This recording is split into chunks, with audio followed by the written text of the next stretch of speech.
Hello everyone and welcome. I wish Steven could have been seen. He's off camera right now. And if you're wondering why you're being blessed with an entire stream of just me, let me tell you.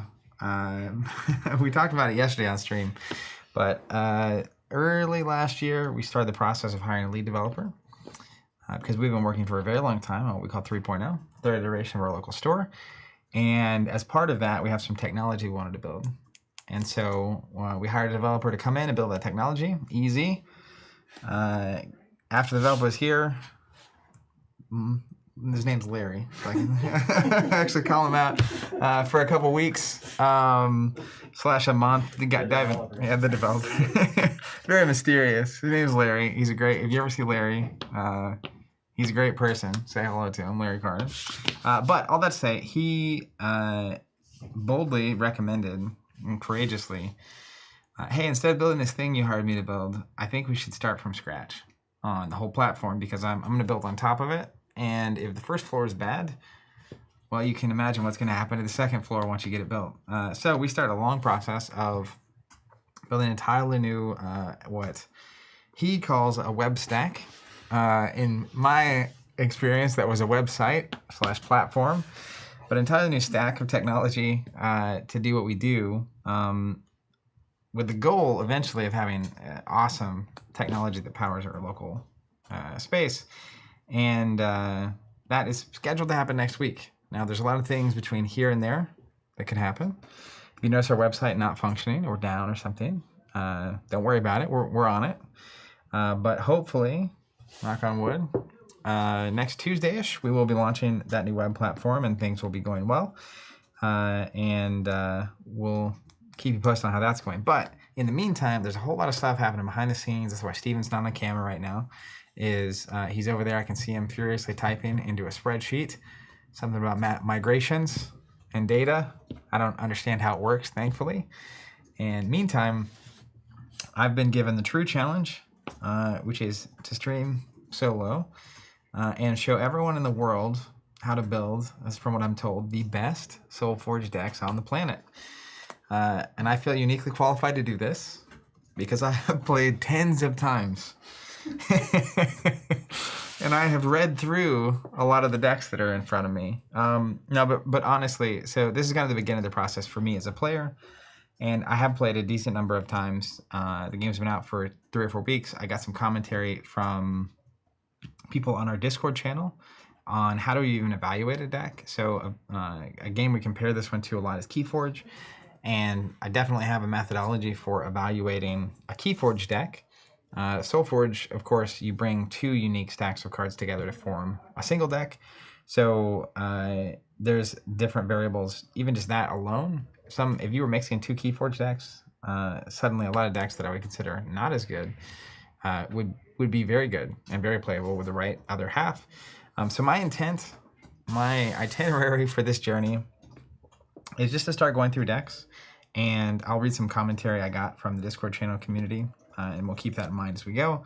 But go through decks, see what the cards are, and see if I can't start deducing which decks maybe have a little more in the tank, a little more power, and see if we can find some pairs of decks to put together and then feature later on stream at some point when website has been launched and we are capable of spending time doing such a thing. Before we dive into any of that, though, check in with chat real quick. Make sure everything looks and sounds okay. How's everybody doing? Where are you watching from? Of course, I'm alone, so I get to ask the questions I really want to ask. And how have you been enjoying SolForge? I've been out for a little bit. I did see a comment in our Discord channel this morning, someone saying exactly how I felt when I first started really getting into SolForge, which is the more you play, the more you want to play. It's very sticky.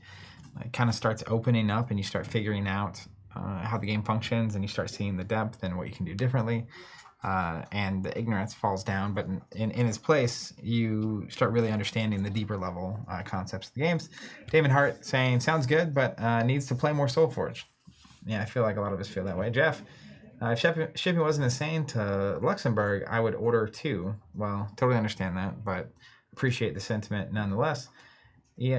Ian saying, yes, shipping was insane, but I could not resist.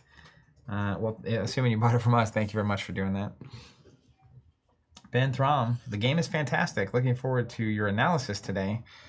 I would use that word lightly. We will do our best. We're going to work through it. I think it's an experience a lot of people are going to go through. I have a lot of decks here. I have the Kickstarter stuff that I had. I had the displays that I had. I kind of intended when I was getting my displays to slowly go through and open decks and experience it over time. But then for us to show cards on the screen, we have to scan them in to get the images and all that kind of stuff. So open them all up, and here we are with stacks on stacks of decks. Frank, what up? Saying I'm from Chicago and I'm loving SolForge. It's fantastic just to open a pack and play. Yeah, it is a major appeal. Laz saying Washington State. All right, we got Chicago in the house. Washington State. We got Luxembourg. Let me scroll up and see if there's more chats I missed. Right back. Stacks on stacks. That's right.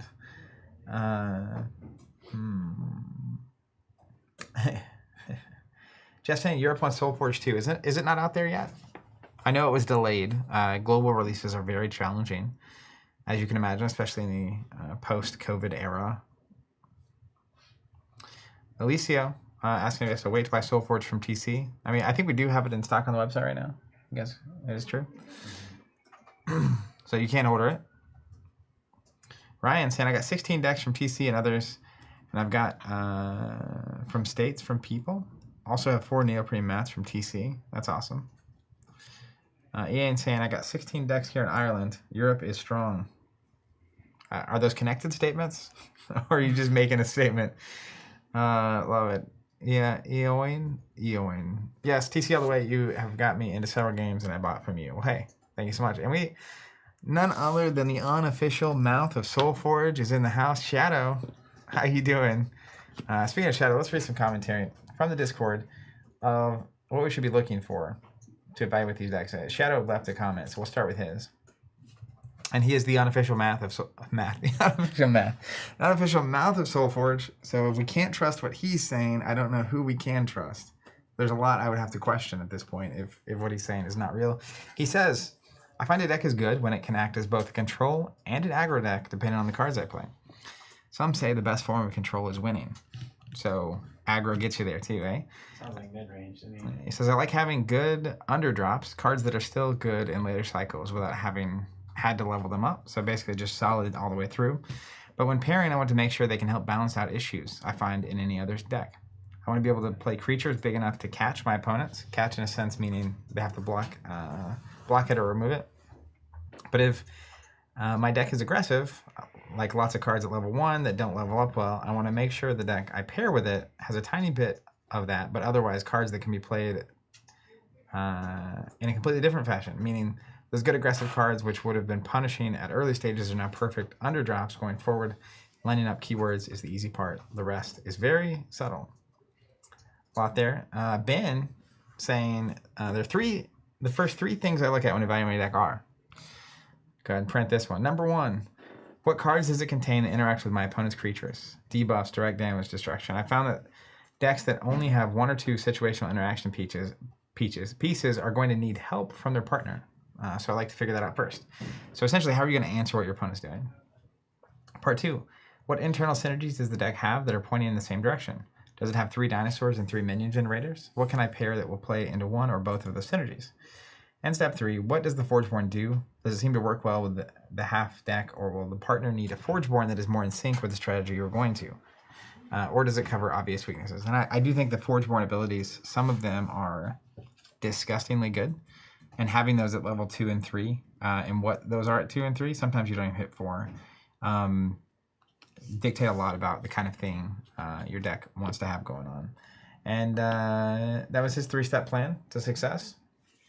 Finally, Zach M saying, it's really tough. There's so many different variables to consider. I think from a high level, you want to establish what a particular deck's path to victory is, knowing how to win. That's a good first step in deck building. Is it controlling the board with big creatures, creature removal, buffing, or is it running out the clock and healing, etc.? Then you can evaluate how successful the deck is at actually doing that and how much help it needs to in that objective, along with how many cards don't help, or are you just downright bad? And what complicates it further is you just can't just evaluate a single deck in a vacuum, because you really have to evaluate it when it's forged with another. yes, it is significantly more complex than our old friend Keyforge. Checking out the chat real quick. Shadow, there he is. All right, Frank saying, thanks for fixing my non-alphabetical red deck scan issue, Shadow. I had that with a couple decks. So if the on the back of the Forgeborn is the deck list, and I had a couple of red ones where it wasn't alphabetical and they couldn't scan, and they were on that like immediately, which is good. Kafka asking, will you guys host online SolForge weekly similar to a Fab Armory? Currently, no intent to do that, but never say never. So. Not expecting it, but something coming though. There is something coming for SolForge, and it involves getting together in person for an awesome gathering in early February. Master of the spoil, right? Perhaps. Can't imagine what that would be. Like the first weekend of February would be a good time for that. Maybe SolForge players from around the world could get together and partake in something very unique and special. Just an idea. Theoretically. Yeah. We were just throwing stuff at the board last night, seeing what stuck. That was one of them. Yeah, we got pretty excited about it. It's like, what if we hosted this thing? It'd be cool. Just kidding. We've been working on that for a long time. So if you happen to be willing to listen to my deranged thoughts, you get a little bit of a teaser early. Kafka saying, all right, early February, saving my vacation days. Well, it's early in the year, so hopefully you haven't spent them at that point. But I guess it depends on how that works at your place of employment. Second cycle opened up a pretty crazy red and black deck. Black. It's black? You just mean like a red deck? Probably purple. Or purple. I love purple. Purple ready for black. Second cycle saying, I'm ready for my first tournament, coach. 4 walls say I'm finding specific cards from different factions that I love, so I check the synergy for those cards first, in the deck and in the other 3 factions. Then I look for general synergies, learning still. Van saying, sup fellas, we can officially start the stream. Yes, we made it. Jeff, cards for EU are supposed to be printed here in Europe. 3 or 4 weeks ago, I was told we will get them before Christmas with some chance. Well, hopefully you do. Game is really fantastic, and sorry to hear that it hasn't been ideal. Frank saying this is the perfect stream. I'll pass that along. I've only played random deck pairing so far. I need pointers on how to choose which decks to put together. Let's do it. Everett clarifying black is purple. Before we dive in, oh man, any other thoughts or questions out there? We're about to go on a ride. Operator. Thank you so much. And Rafe, thank you so much for the drink. Mentioning 3.0 of the store earlier, we're in a long process of making that dream a reality. As part of that, we're planning on doing cocktails. So on occasional Wednesdays, Steven and I usually are the ones that do the hard work of, ensuring quality and taste testing these things. So I don't know what I'm drinking, but it's got a lime, and that usually means it's a good time. Did you throw the lime in? Yeah. I don't know the proper etiquette. That was a good sound. I couldn't plan that if I wanted. Yeah, second cycle saying purple. Sorry, he comes from Magic. Alex saying, hi, Rafe. What up, Alex? Hope you're doing well. Hope your travel was safe. Where was I? Oh, I was deck building. There it is. I'm back to it. Is there a button I can hit to go top down? Yeah, I got you. And people can see the insanity that is my stacks of decks. Look at this. Look at this thing. I'm very proud of this. This was the... Are you focused? I think so. It looks pretty clear. Yeah, it looks good. This is the exclusive promo. Someone said Lime ASMR. I remember. I got to talk about Rafe in a second. This is the exclusive promo. People are asking about it, which I'm excited about. It's a alt forge. But one of my favorite parts... We always really like this stained glass vibe, which is cool, but it's got this, I don't know if the camera will pick it up. It's like the edges are gold, like gilded. It's really ridiculous. Yeah, there it is. I'm turning it just to your mic, so it should sound better now. Okay, great. People booze on myself when I come back in and my audio's not on. Cardboard's cast saying that droplet sound was chef's kiss. Yeah, I could not have done that if I was attempting to. Alex, I feel like a lot of people from the area do the same thing. It says it took the red eye. I didn't even know this was a thing that you could. I'd heard about it, but I thought it was more like a thing that happened in an airport accidentally. Like my flight got delayed, so I had a red eye and I had to stay overnight. People book flights like that. Crazy. Van saying his son will not even consider playing with the non-TC promo Forge card. It's not even worth my time if I'm not going to play that card. So I'm just going to put that over here as a reminder to anyone not subscribed why you should subscribe. Because you get awesome stuff like this and you make everything we do possible. So shout out to our subscribers. Hopefully you enjoyed that. Everett saying, how often do you hit a red rarity in these bad boys? I've got 3 boxes and hit 0. So they are 0.16%. It's like 1.5 out of 1,000. Speaking of which, Rafe, who just kindly delivered this drink to me, he opened one, and I'm throwing a curveball to the stream team. We do not have these cards scanned in. He recently gave this deck to me, to be determined what I'm trading him for it, but he's just the kind of, what'd you say? Oh, great. What do you mean, oh, great? We don't have it scanned in your featuring it. Yeah, I'm not gonna actually deal with it. I'm just saying it's a red thing. It's this. I doubt we have this card, Sparking Omni, but you can see. That's a special one, yeah. Yeah, it's got the red dot there. That's where the rarity is, and that's like super rare. And he knows I love red, so he was willing to trade it for me. So when I'm going through my blue decks, if you see the word operator or a deck with a lot of scientists, yell, because that's what he wants, and I need to be looking for it. You don't have to really yell. I will not hear it, first off, and second, I will also be on the lookout for that. So let's talk about building decks in SolForge. So as far as I'm concerned, if you want to build the best possible deck in SolForge, or make a deck work, first thing you do, all right, this is a really important step. You stack up all your blue decks. Steven knows where this is going. All right, see, I have this big stack of blue decks. It's almost like touching the camera. Look how high this stack is. on camera, it's crazy. It looks like it's going through the moon. Yeah, and then you just slide these over here to your friends. And then you're halfway to making a really good deck. That's just a low-key blue burn. I have nothing against blue or robots. So I'm going to start with red. I know everyone out there is shocked. And I just want to grab some decks, see how we're feeling. Let's get this. Put these over here. Everett saying, don't show the QR code. These are all scanned in, as far as I know. You know what? That one that Rafe just gave me, I should maybe scan that one in case he hasn't. It's like I got the really rare card. It'd be so funny. I've also found when you're scanning these in, at least some of the red decks particularly have been tough to scan in. But on my camera, at least, when I hit the 2x zoom mode, it picks it up almost every time immediately. So just a little suggestion if you're having trouble. All right, I'm going to claim it. It wasn't claimed. Whew. Can you imagine someone just snipes me online? Man, that'd be devastating. If you're the kind of person to do that, I have a lot to say to you. All right, first, let's look at the Violent Zarok's Posse. Should pull up the Forgeborn, I think.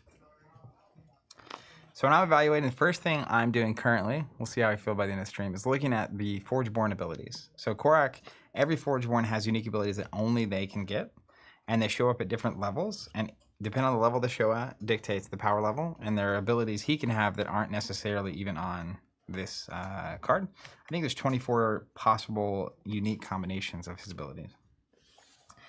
He's got Flame Strike at level 2, which is 5 damage to a creature. That's okay.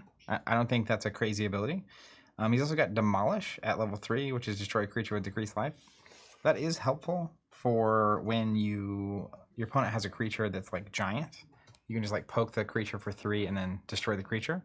So that will answer some endgame problems. His Whirlwind at the 4th stage is give a creature +8 and move it to any lane. That is potentially that's like a game ender. Get your opponent down to 10 or 15 life. You have like a 10 attack creature on the board. If you're going second on a cycle, the ability to +8 and move it into a spot where they can't block. Pretty wild. Ryan C saying blues are actually my favorite decks, to be honest. Yeah, I think they're great. So looking at this ability though, let me see if I can find a Korak with abilities that I think are really crazy. Okay, so this is the ability I'm looking for when I see him personally. If we pull up, can we pull up the Masters of Fortune? What a name! That's cool. Oh, dude, this deck is awesome. We're gonna be talking about this deck. It's awesome for a few reasons. First, let's see if we can pull up that Korok. No, he's not in there. Is it plural masters? The Masters of Fortune.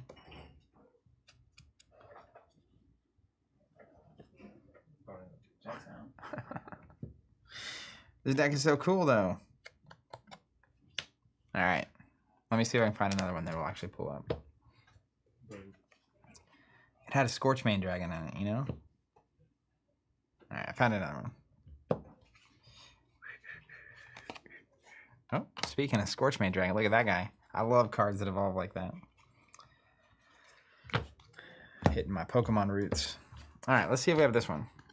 The the Mistresses of Dr. Valkyron.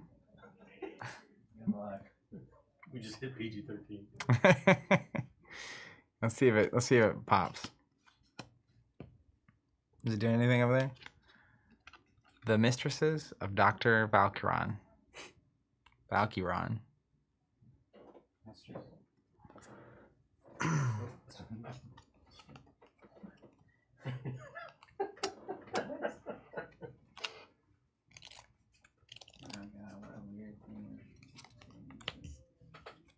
I don't have any of these. Yeah, we don't have any of these, do we? Well, I have a easy fix. I can pivot to just my Kickstarter decks because I'm 99% sure those are all there. Yeah, do that for now, and then we'll see what's going on. All right. Let's see if we can find. All right, I got one. The Queens of Appreciating.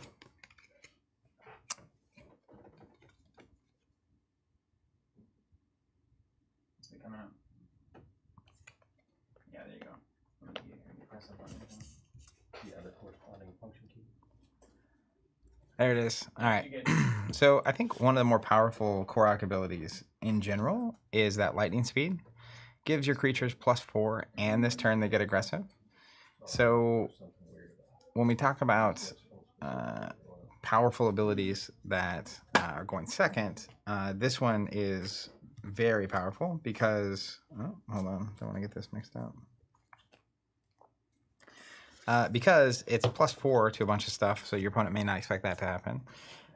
But as importantly, they also get aggressive. So if you're going second and you have the ability, to generate multiple creatures on the same turn, like I think an early use of this exact deck that I had was paired with a purple deck that could like destroy one of my creatures to produce a handful of zombies. And then once they were on the table, I use this ability. They get +4 and aggressive, and you can do a whole bunch of damage all at once without your opponent being able to do anything. So that's an example of an ability that is sort of game shaking. Let's see. So let's take a look at this deck. First check is the Forgeborn, although this is a level 4. So like hypothetically, let me see if I can find a Kickstarter deck that has that at level. Okay, let's see if this one pulls up. The Ladies of the Laughing East.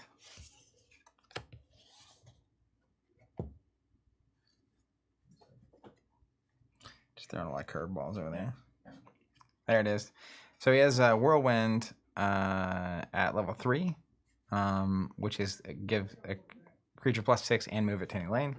It's one of those powerful things. Let me see if I can find a Kickstarter with that lightning at a lower number. Yeah, here we go. This is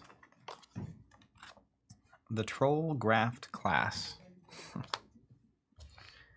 You gotta love the unique everything.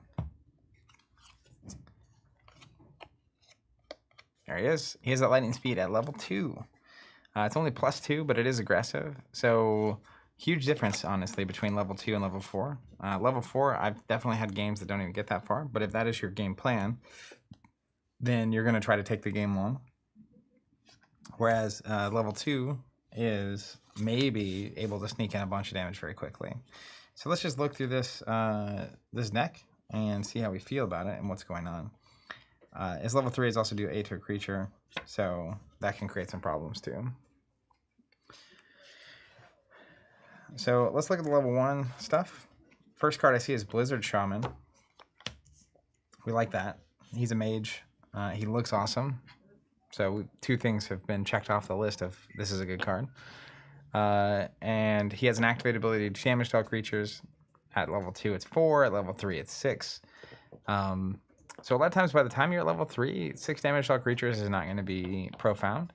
But it does clear a lot of really weird problems. And now it is important to note too, it hits your own creatures, because it says all creatures. Next card we have is Fire Fist Uranti. It's another mage. He is a defender, so less excited about that, because we're playing red and we don't like defense. Activate, deal 1 damage to a creature or player. And the level 3 is, let's bring up the Fire Fist Uranti again and see what he's doing. I think I know exactly how this deck wants to play. So level 2 is 2 damage to a player. Level 3 is damage equal to its power to a creature or player. That card is bustedly good. Steven over there dying. Yeah. So, you know, that's pretty good. Especially if you have ways of pumping that. So we'll be looking at those kind of synergies. Next we have Firestorm. This is crazy. Do you have 4 damage to all creatures, and then 10 all the way to the top. So between the Shaman and the Firestorm, the Blizzard Shaman and the Firestorm, you have a lot of these AoE effects, which I think is quite powerful. We also have 2 mages. This next card we have a 3rd mage. I think this might be, it's red on this rarity, but I wonder. I know the rarity was weirder. Shadow, can you confirm? This is the Hardened Omni. It's a mage. It's got the red dot, which gets me excited. I think that means it's good. Ready this when you play Stone Skin. Come back to that in a second. It might actually pop without me even trying.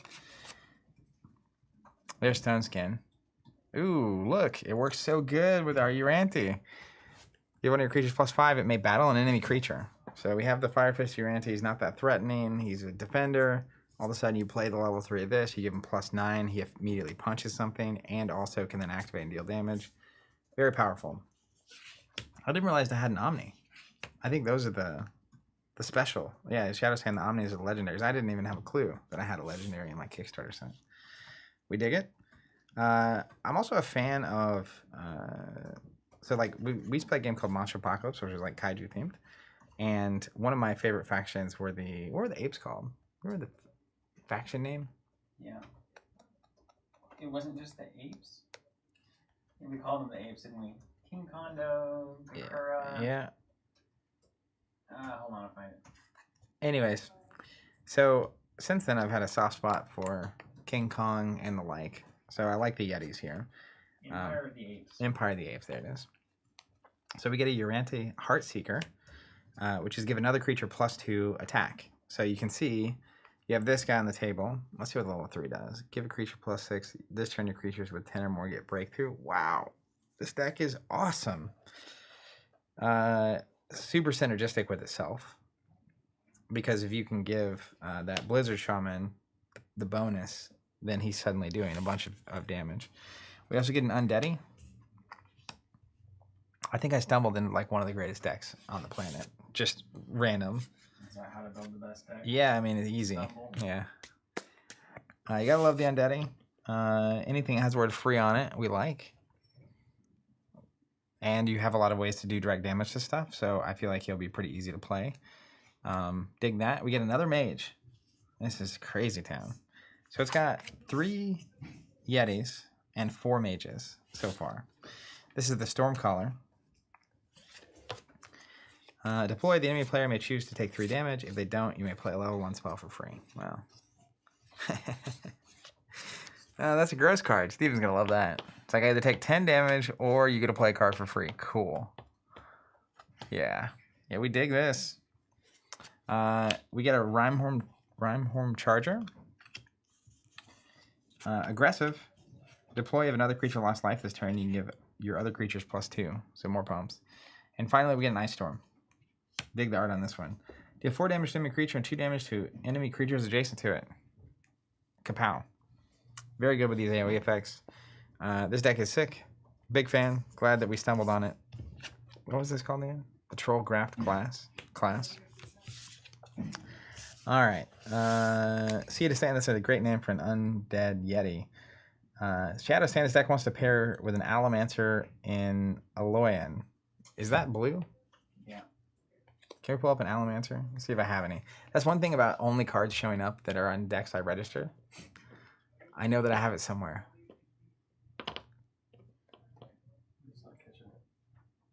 Aloyan?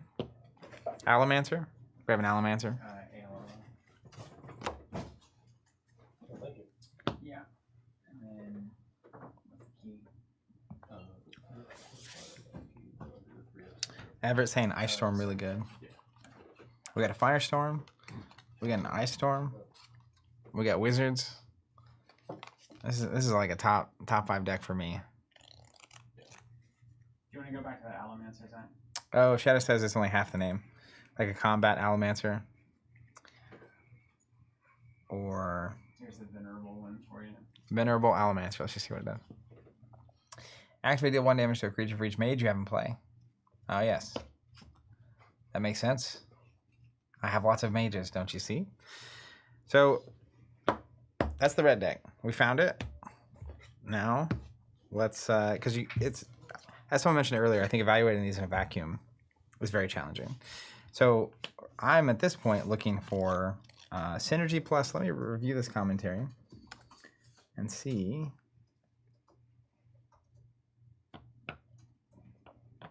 What do you think the issues with this deck are, if any? What am I looking to fix or really lean into? I like it has AoE damage. So straight up destroy a creature effects, because if we get into an end game with like a giant creature, I don't think I'll be able to deal with it. It's doing some amount of direct damage. Probably less than Steven's used to seeing out of red.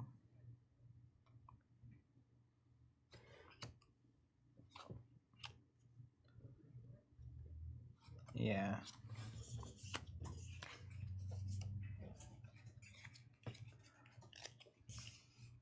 You guys are going to make me look through the blue decks, aren't you?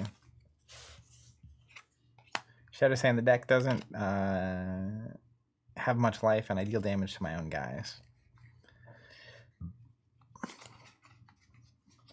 So I would naturally look to green for health, right?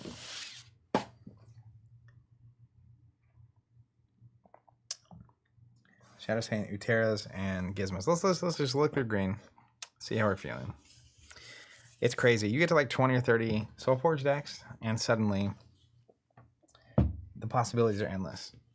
Second cycle, the word free is good. More free. Let me go through and get my Kickstarter decks for green real quick, and we'll just see what options. I have a limited selection of Kickstarter decks, so that'll hone us in forcibly.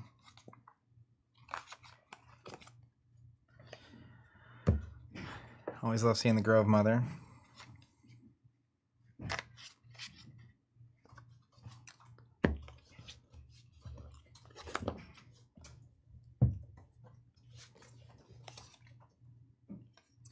Here's a Kickstarter deck. The Spies of Tiller and Hag.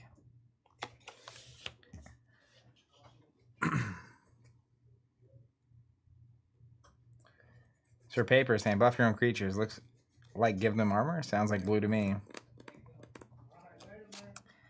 And armor replenishes each round, right? So that would be very good with the AoE stuff.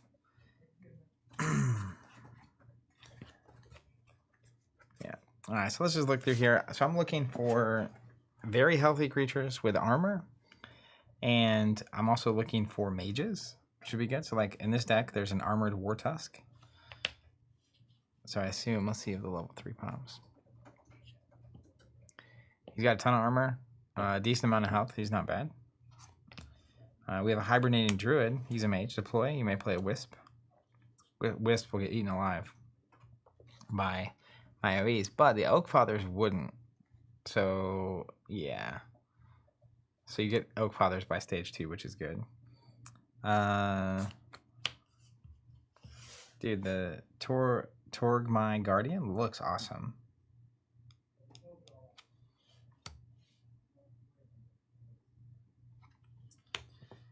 Krogias?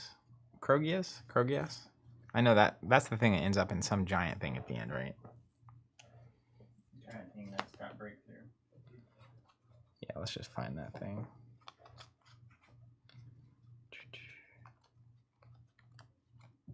Yeah, well, it's the same name. How do you say that? Krogias? Yes, yeah. Krogias? Well, he wouldn't care about AoEs now, would he? Look at that guy. We got a talisman in here. Another mage. Any player may play a free card, then you may play a free card. So that's okay synergy. I wouldn't say it's off the charts. So we'll move along to the next green one. This one is the Enigma unit. It's got a Grove Mother, so we're already happy. Let's see if it pulls. It's fine. She's a mage. When it's replaced, you can play 2 Wisp minions. Pax Blessing. Can give a creature +3/+3. It's not bad. This has beasts and robots in it, so I doubt this is going to be the deck. Primal Surge is nice. Give a creature +2. This turn it gets +2 armor. If you gain life this turn, it's free. Yep, don't think that's the deck. See? It's easy.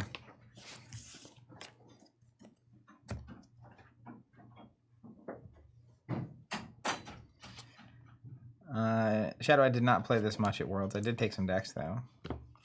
Just in case. You never know when you're going to need it, you know? Alright. Alright. Another Kickstarter deck. Let's see the name. The Assembly Who Became Whales. Good stuff. Now let's look at this Auro's ability here. Barkskin, give up 2 creatures 4 armor. Growth Aura, give your creatures +4 life and gain 4. So those are nice abilities for what we're trying to do. Just looking through to see if we have the keywords we like. Ferocious Roar. That's kind of a nice pairing. Give your creatures +6/+6 at the gold level. So it kind of cancels out the AoE. I don't know if that's card efficient though. What does that mean? What's card efficient mean? Card efficient, I've been in fab testing mode. So if you play one card to get +6 and another card that removes the 6, your creatures survive and they get +6 attack. But I would be willing to bet that if you just played 2 cards not doing that, you can probably have a greater effect. If the AoE does clear your opponent's stuff out, maybe not. Maybe you can sneak in a bunch of damage. But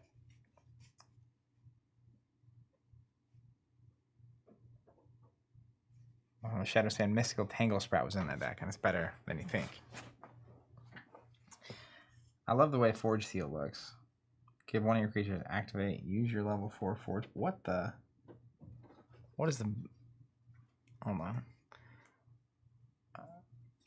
What's level 1 do? Wow.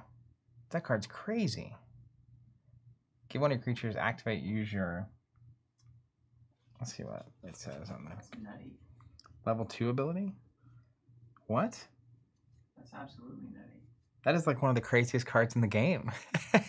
And the version 3 gives you another of the level 3 ability? Level 4 ability. Yeah. And you get to use it. Goodness gracious. What?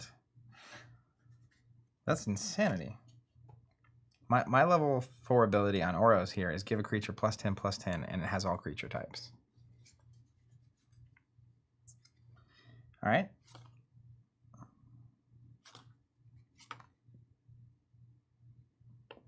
Ooh, Shroud Thorn Splicer looks cool.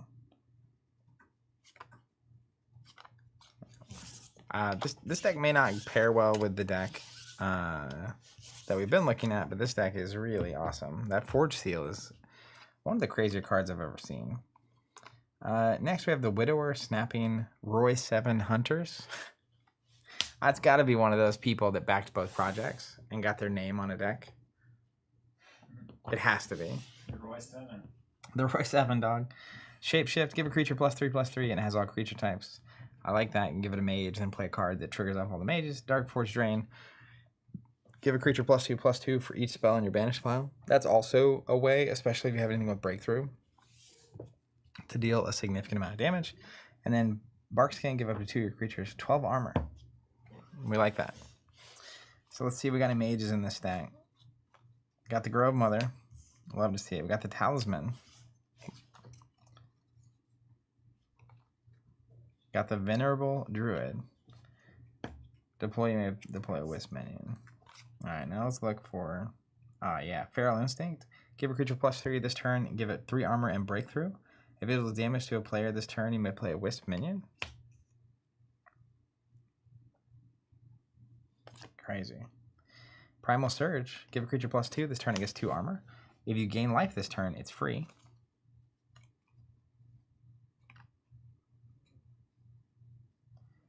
Soothing Bartok, deploy, give the next creature you play this turn +2/+2. So it's kind of in that same vein. Yeah. So it's got potential. It's got mages. It's got life gain. It's got the word free. So we don't hate it. I'm going to put it here next to this same deck. See if we can get somewhere.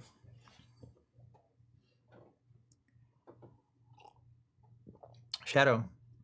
I think that deck is great for your original Tempest deck. What was my original Tempest deck? And which deck are you referring to is great for it? The Bueno. That Bartok does not look soothing. You're probably right. Next is the Stomping Hunting Phalanx. Kickstarter deck. I think this might be, yeah. So, I'm proud of this deck. Particularly because this Sated Worm that I have should be in red. It's got the little red hand back there behind the text. But on the bottom right corner has the number 1. It's the first time this card showed up. And this was Kickstarter deck number 42,922. So I don't get the sense that this guy's very common. Shadow Stain, the one with the Forge Seal, works really well with the one with the Tempest. Is the Tempest is the one that I've been building to this whole time? No. Is that what you mean? The Hardened Omni? I don't think so. Right? Or are you talking about the one with the Sparking Omni?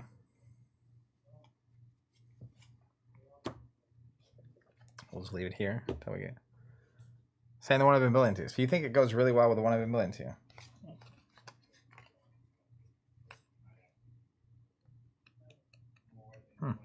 Okay. Well, it's here in the stack. They're together. Never to be separated again.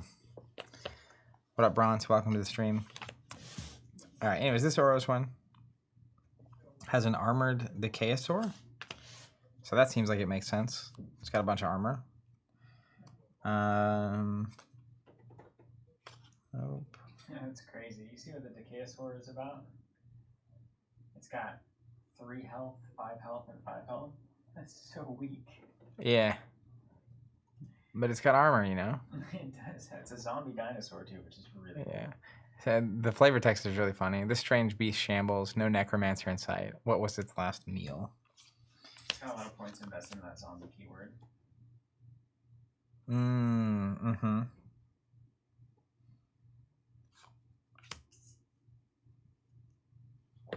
We got a Ferocious Bartok.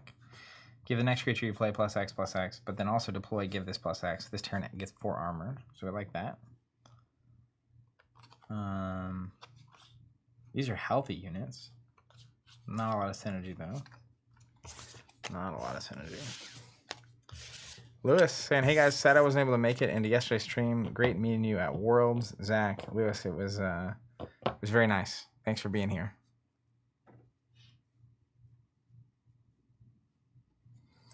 Shadow saying, yes, those Forge-born abilities are what you want. Plus you have the ability to use it more. Yeah, that Bark Skin with the 4 armor to 2 creatures, level 2, and the Forge Seal to use it again, it does seem pretty powerful. I agree. So let's call that one a day. These are the 2. Let's just look at these real quick. Shadow's making some heavy recommendations. We actually have, I kind of like, what I might do is when we actually go to play, try both of these decks, which is a fun way to do it because you can keep half of it and see which half is working better for you. The next thing I'm going to want to do is find a purple to build off of, but we'll get there in a second. So I just want to look at this as though it were a combined deck real quick. So we have Blizzard Shaman, Firestorm. I'm going to put my spells over on one side. And then my Yeti's in the middle. Dude, this has a Yeti Mage in it. The Fire Fist, your anti? I didn't understand that I could get excited about a Yeti Mage. What's happened? But look at that guy.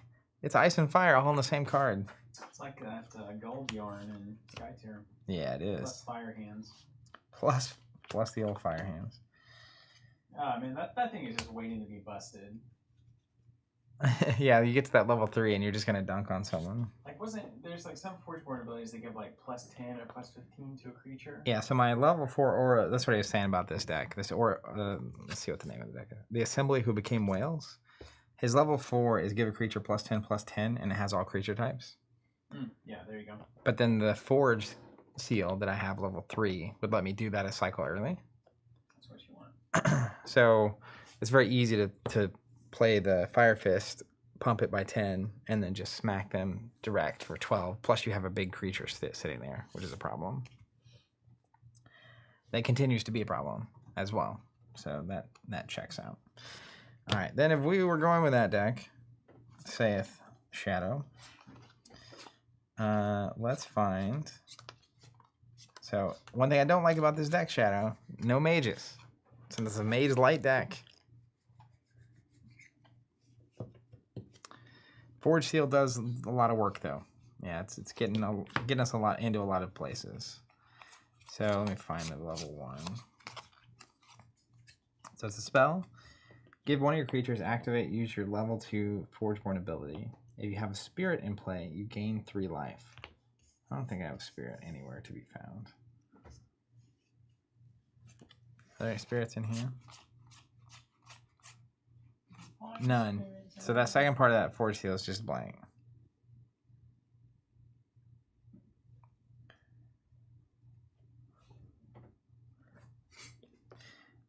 We have Vine Lash. One of your creatures battles an enemy creature.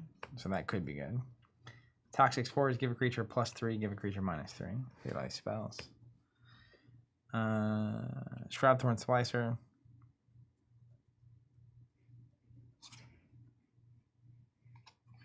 Seems interesting. Shard Plate, Delver, Breakthrough. If this replaced a creature, give it +3/+3. Pax Blessing, that is nice. Gives +3/+3.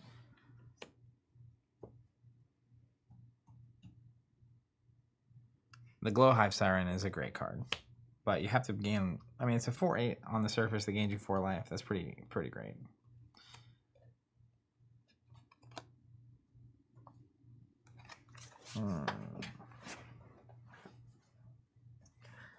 That's good to know. Shadow saying spirits tend to just be minions. So in green, Wisp and Oakfather are spirits. Okay. So I definitely think there's some good stuff here. But I want to look at the other green deck we pulled aside. See if we like that any better.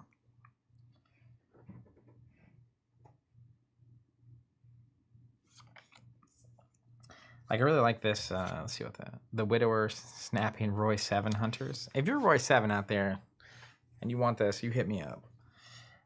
Soothing Bartok. Give the next creature +2/+2. I like that.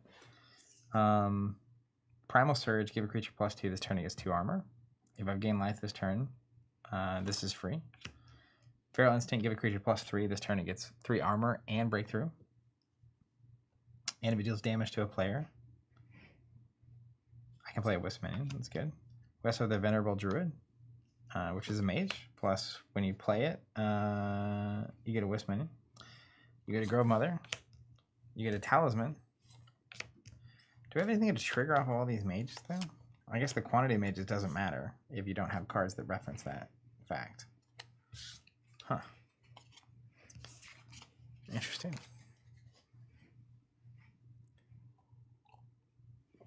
All right. Here's what I will do. I'm going to go through purple real quick. And we're both looking for a deck to pair with this red deck. And any deck we want to key off of. And to filter out the Kickstarter decks. These are all count. Counts. What was that character you kept playing, Steven, last time that I really loved? What was it doing? The one that played the random creature? Mm-hmm. Like Varia or Laria? Yeah, it was named just like that. Yeah, yeah, couldn't remember it. But Aria of some kind?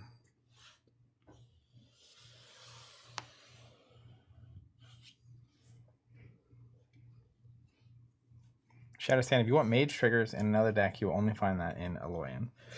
Well, that's annoying.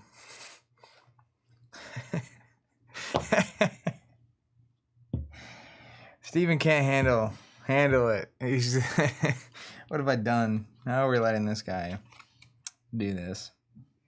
All right, we have Swarm of Pit and Digging. It's the first Cersei deck here. Upgrade a level 1 card in your discard pile. This 6 damage to a creature, gain 6 life. Destroy one of your creatures to give a creature +12/+12. Ben's hand is Lyria. So let's look at the level 1s. We have Spirits, Arrogant Spirit.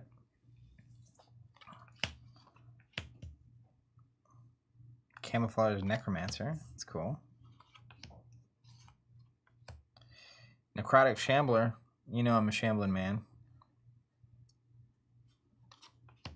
I do love shambling. Value there is just absurd. I'm looking at it on the screen right now. Yeah. He's a shambler. Ossuary Mech. That's a spirit. We got spirits everywhere.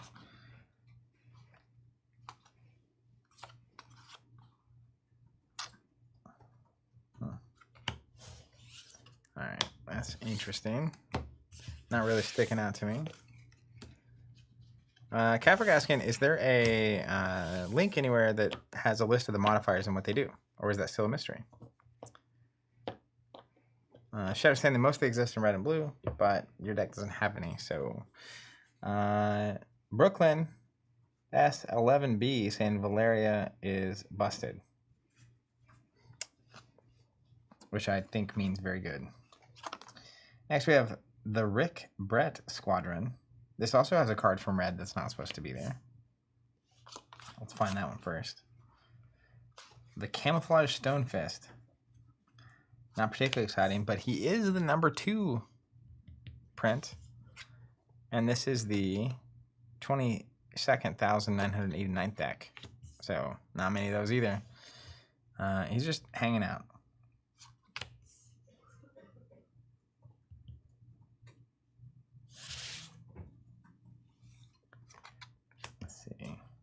What I really want is like actually a card that says, you know, for every time a creature is destroyed. That's what I need. Every time a creature is destroyed, cards, either mine or theirs. Because if I have those AoEs in red and I can just like nuke the board, that seems very powerful.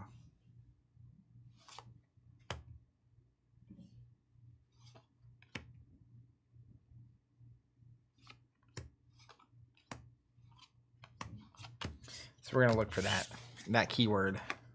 That way Steven can have his best time next time. Next deck is the Executioners of the Assassin. Huh. It's a roll. Good example. Camouflage Fiend. I guess I should look at the level ones. When this is destroyed, give one of your creatures +2/+2. So if I'm gonna like nuke my own board, this is a way to get added benefit out of that. Dizzy and Siphon. This is also another way to take it. Deal 3 damage to a player, gain 3 life. You may destroy one of your creatures to play a level 1 card for free. So if my level 1 card is going to destroy the board anyway, destroying one of my creatures to play this and play that card for free has almost no impact on me. Same with like Grave Pact. Destroy a creature to give a creature -8/-8.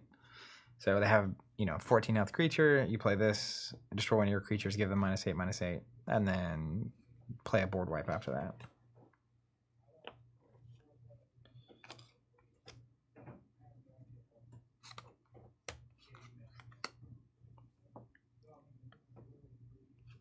Spite Maiden.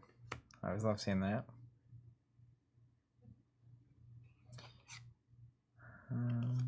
Vampiric Apparition is also cool.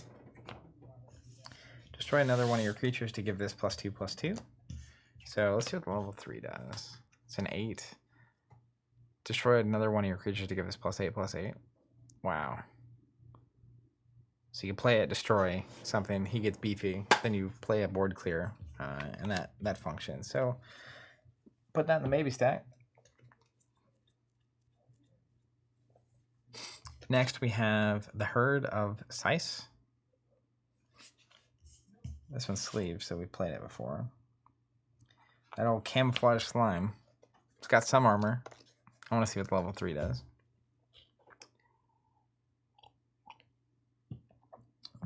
Four armor itself, not bad. Spirit Leash.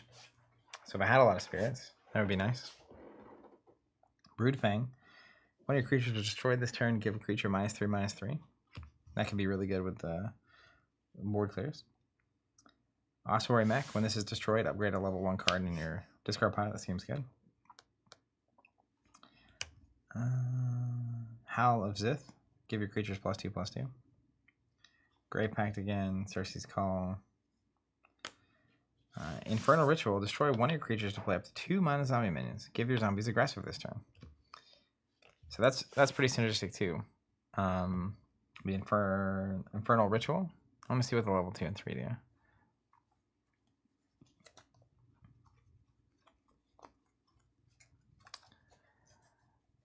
Because you get zombie brutes, yep. So you get zombie brutes, which get pretty beefy pretty quickly. But that's still not, I mean, it's not bad, but it's not quite doing it. Let's put this here and see what we're working with. I want like you can imagine that, like I had some of those shamblers where every time something is destroyed, I do 3 to them or something, or I gain 3 life. This deck is the Wardens of Dr. Atlas. Attilas? Dr. Attilas. Grave Pact, dig that. Necrotic Fiend, dig that too. Portal Shade. It's kind of nice. You can activate, destroy, give something +5 attack, then play a board clear. Zythian Dreadmaw. Kind of similar idea. Yeah, I think we've maybe found the deck. So you can destroy it before you clear it with this help. We also have a Shambling Reaper.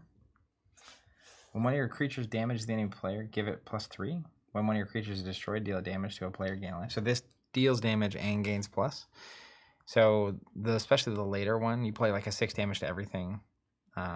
Destroy 2 or 3 of your own creatures. Deal 3 damage for each of the destructions to the player. You gain 3 life for each of those. Plus this gets +3 for all of them. We also get the Necrotic Walker. You deploy and give a creature -2/-2. When destroyed, you can play a zombie minion. So that triggers on destruction, which we like that. Sigmund Fraud. Aggressive. Give your other zombies +1 attack this turn to get aggressive. Alright. Varna's Pact. Play a zombie minion. Give an enemy creature -2/-2. Dizzy and Siphon. We dig that as well. Okay, so this is the purple so far that I think is most appealing for what that red deck's trying to do.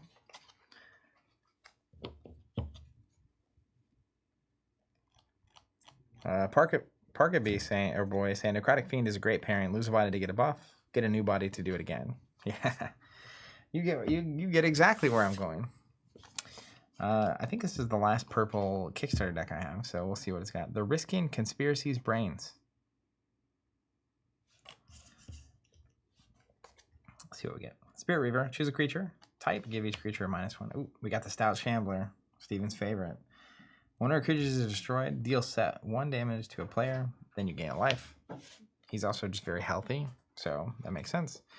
We also have Dr. Frankenbaum. When a creature is destroyed by this, you may play mine, that's fine. Venerable Slime. Necrotic Creeper, when this is destroyed, you can play mine and zombie, we like that. Dark Heart Sorcerer. Wasn't there something that reanimated? What's the name of the guy that gets his art evolves and he reanimates? It doesn't really matter. Yeah, this isn't the one. This is not the deck. Bronstein Sigmund Fraud is an amusing name. It is very clever. All right. So I think we found the stack I want to try with this red deck. So I'm going to do this. I'll put these in a singular stack. Now, I'm going to try to find one more deck. And let me segment out these.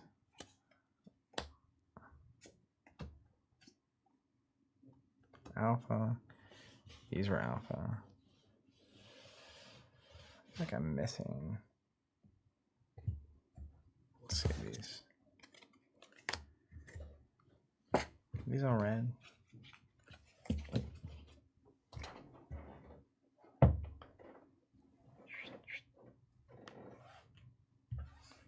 feel like I'm missing decks. How did that happen? Been down that road before. Yeah.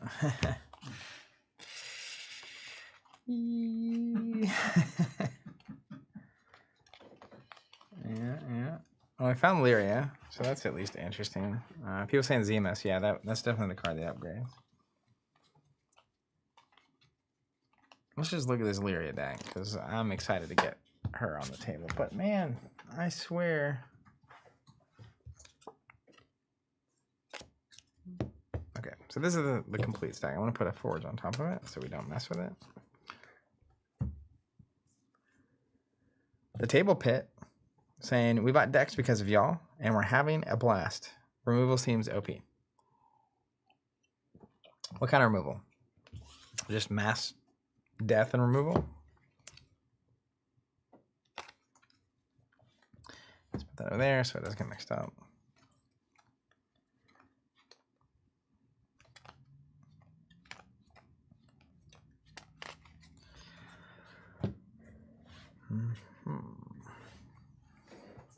All right. Hold on. That comment on removal is important. Join me for a second. Oh, Stevenson. Shadow was talking about it on the Discord, which is really. Here, I'll turn the mic on here. That should be good. Which is really important. So, removal, think about this.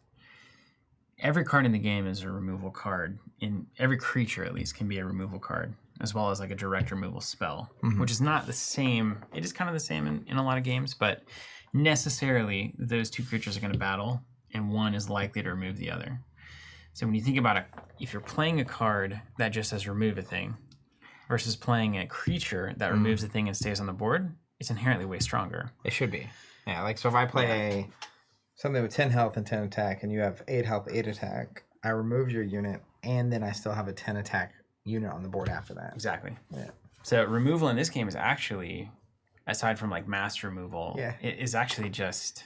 How'd you know what I was building over there? It's tough for it to be better than a creature, point being, which I love.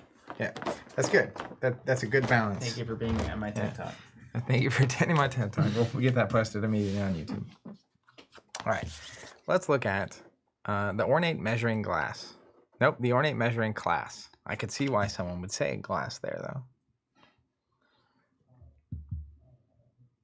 Gimmick or free, the OP trigger in the game. It's how you get ahead. Free is very good. First version of this game I played was a while back. They sent us a prototype. And free was more common, and it was busted. It was totally busted. Meanwhile, let's talk about Abyssal Demon. At the end of each deck cycle, each enemy player destroys one of their creatures. All right. Kind of cool. Spirit Reaver. Warrior Beast. Choose a creature type. Give each creature that type -1. We also have Soul Reap. Deal 3 damage to a creature, you gain 3 life. If you have a beast in play, deal 3 damage to a player, you gain 3 life. So we like that with beasts. Ossuary Mech. He's a robot spirit. You can upgrade something when it's destroyed. Got the old Gloom Reaper Hag. When destroyed, what's the level 3 version of this dude? Oh, it's the same all the way.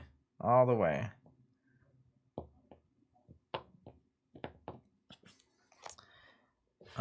Lyria. Oh, Lyria. Oh, Moira. Let's look at Lyria. I need it to pop so I can see the level 3 conveniently. Yeah, pull it. It was been doing it. L-U-R-A. Lyria. Very good. Here we go. All right, deploy. You may deploy a random level 1 creature from your discard pile. Deploy. You may deploy a random level 2 creature. Or is it still level 1? Looks like level 1 still. Yeah, level 1. But then at level 3, you can play a creature from your discard pile. Straight up. Seems pretty good. Generically.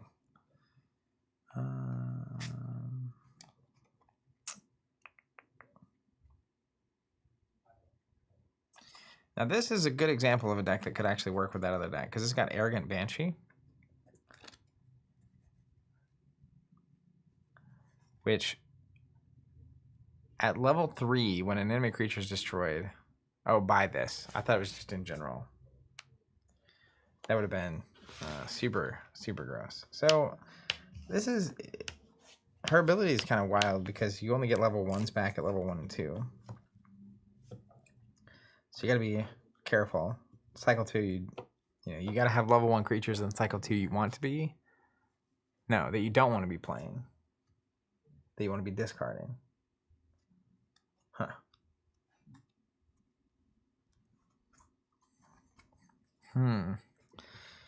There's a lot here. There is a whole lot here. Alright. Maybe we should look at some of these blue decks. How do you guys feel about that? Let's just slide these back. Let's just slowly bring them back. You know what I mean? All my commentary earlier is gone. Let's act like we didn't say it. We're friends here, right?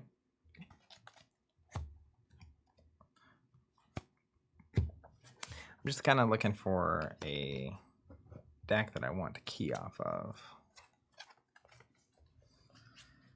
If we can make it happen with blue, we're in a good spot.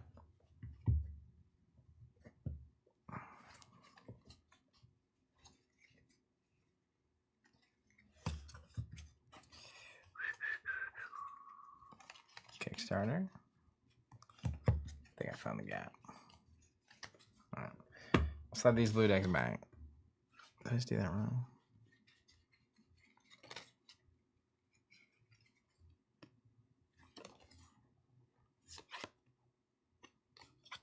What just happened?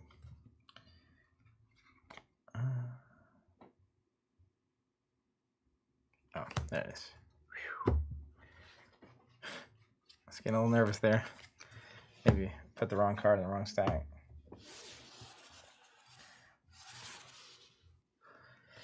Shadow says, find the Venerable Allomancer and let's see if it's good enough. All right. Let's just look. I guess we'll give in. Oh wait, I can just look at the back of the card. We're looking for the word. Oh, it's top of the deck, top stack. It was our destiny all along. All right, this is the Drones of the Shooting Pliers. The Forgeborn is Steel Rosetta. The level 2 ability is play up to 2 Gizmo minions. Level 3 is play a Gizmo minion, upgrade a card in your hand. Level 4, this is the level 4 ability of your unused Forgeborn. which on that Korok we were talking about earlier is give a creature +8 and move it to your lane.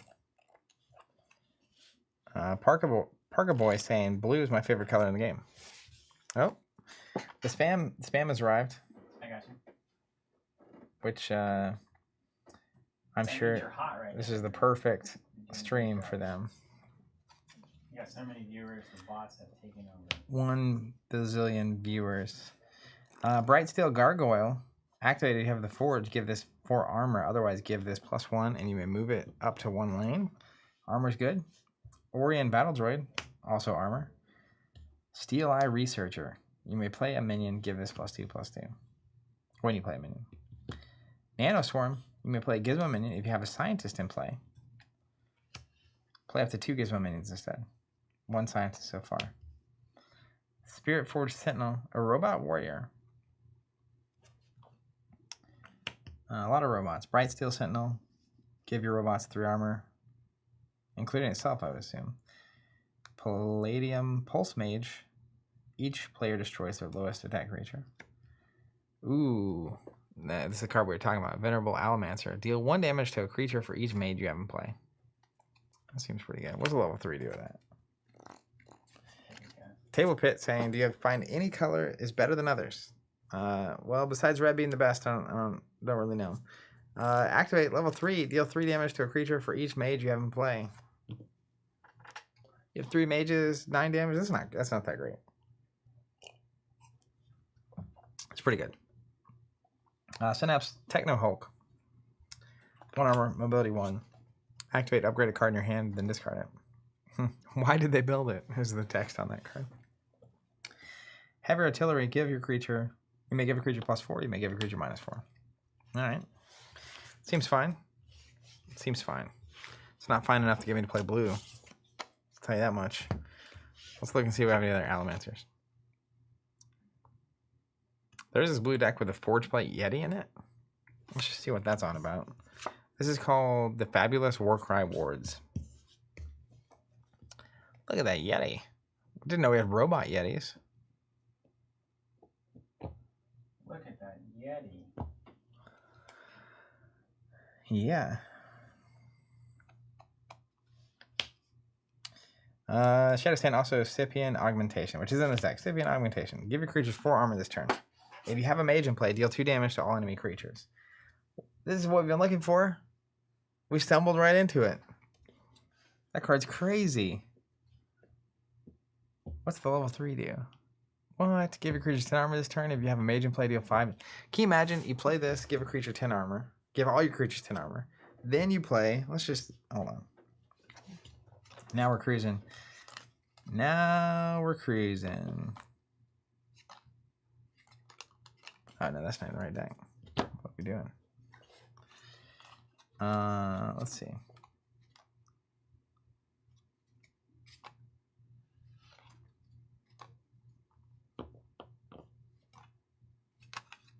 Then you play a Firestorm or an Ice Storm. All your stuff has armor. All their stuff dies. And we win. Okay, simple system. Yeah, that's easy. Oh, man. We're not even done yet. Aegis Knight. Creature Robot Stealth. Give this +2 for each creature and play with armor. Alright, cool. Energy Prison. Give a creature -7. Upgrade a card in your hand, then discard it. Orion Battle Droid has armor built in. Aether Forge Oracle. Deploy, upgrade a card in your hand. Adaptive Inventor. Oh, and Aether Forge Oracle is a mage. Alright. Adaptive Inventor. Play Gizmo, etc. We got that Forge Plate Yeti. I mean, they got the Yeti synergy. What else could we ask for? Alright, this is going in that stack. We didn't find a new deck to be inspired by. We just found a new deck to add to the stack to pair with that red deck that we already liked. That was the goal, right? Which I dig. I mean, I now have a red deck and decks from each color that I'm interested in pairing with it. So this will make a fun time and a fun stream at some point in the future. Steve, are there any blue cards that were calling your name particularly? I can't remember a single one I liked, to be honest with you. All right. Cool. Let me just look and see if I can find. We got drones. I know you're excited. Wow. This is a lot of mages in here.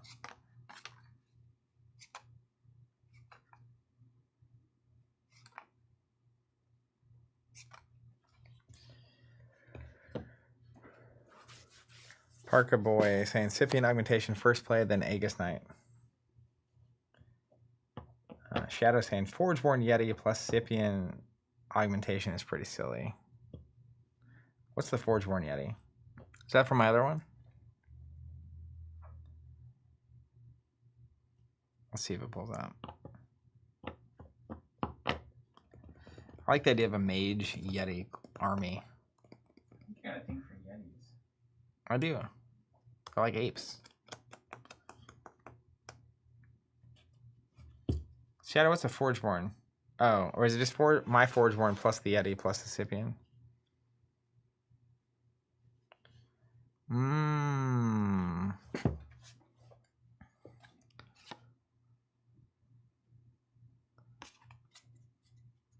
Gotcha. So he's saying that the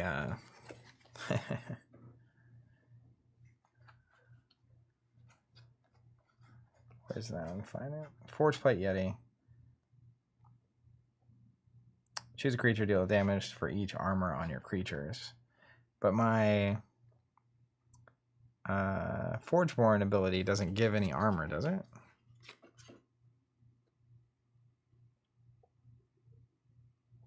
I don't think so. Alright, so we have one stack we want to explore. I think I actually might pivot. Let's find a green deck that's doing something cool. So this is the Warriors of Wagyu. I remember liking this deck. Straight up. We have the Stampeding Polymorpher. He's a mage with Breakthrough and we replace an enemy minion with a Wisp. Combat Druid, yet another mage. I guess I like mages. Hibernating Hunter. It's a cool ability. Summoning Council. I like that card a lot.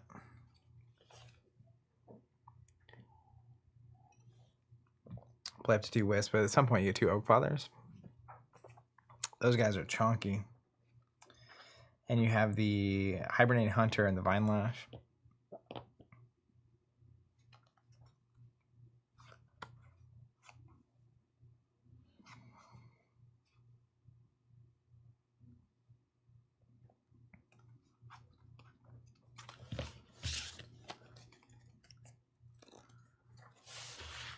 Shadow was replying to the Restream bot. It's because it would bring in someone. He's talking to robots. He's dumb. We lost Shadow to the robots.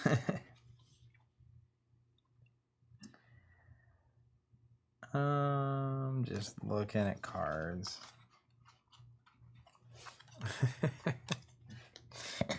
He's become one with the bots. What is this card? I think that's Hilaria. It is. What's this? Oh, I know what that is.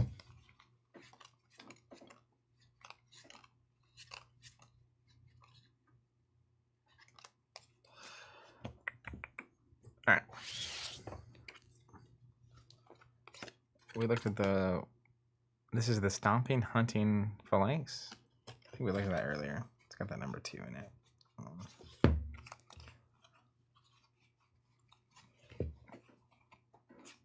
no, that's number 1. What's the deal with dinosaurs? Are they good? What's the deal? What am I looking for with the dinos? Because I like the concept. This one has 4 dinosaurs in it, including that Decayosaur. So it feels like I could go with a purple zombie situation.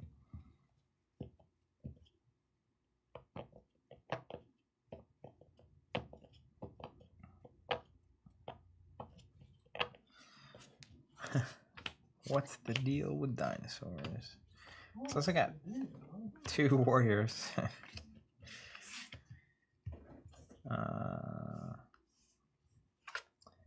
Rex is green. You want Rex. I have one Rex here. The camouflage Rex. And he says, and Rex. Like W-R-E-C-K-S, which is red. What's Rex? Not Rex. Let's see if I have any. You said, is it a second word or a first word? Like W-R-E? Mm-hmm. I don't have that one at all. I think we don't have it in any of our cards. Or he's trolling me. You ever think that might be possible? Always. He said it's a second word. W-R-E-C-K-S.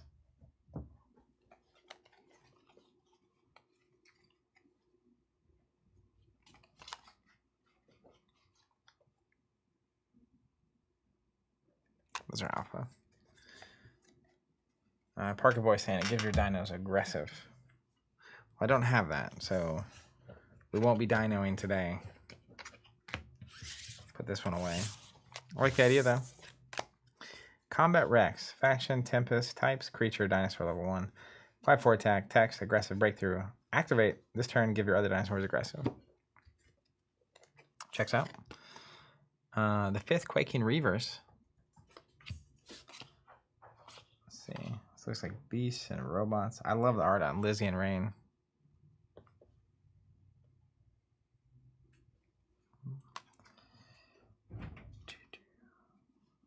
Pack Basher. Give it +4 for each other creature and play and breakthrough. Wow. Each of your other creatures.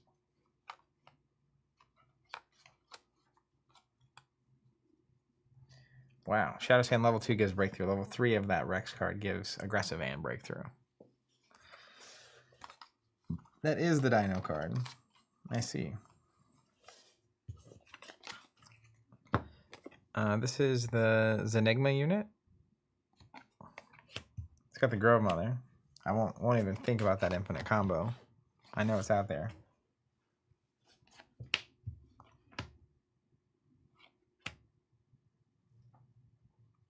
Let's pull up that Mystical Tangle Sprout.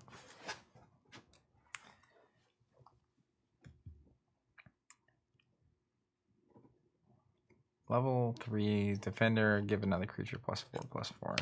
Yeah, that's pretty annoying to deal with.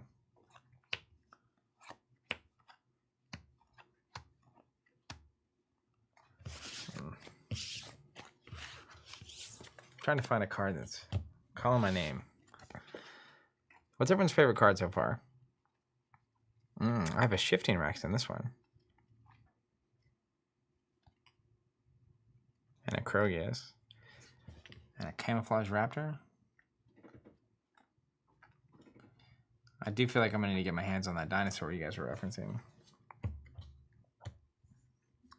Which, it might be in the alpha set stack that I have over there. I bet it is. If I had to guess. Shadow Sand, I love Talisman. Is that why it's so good? Did you have a word with the developers?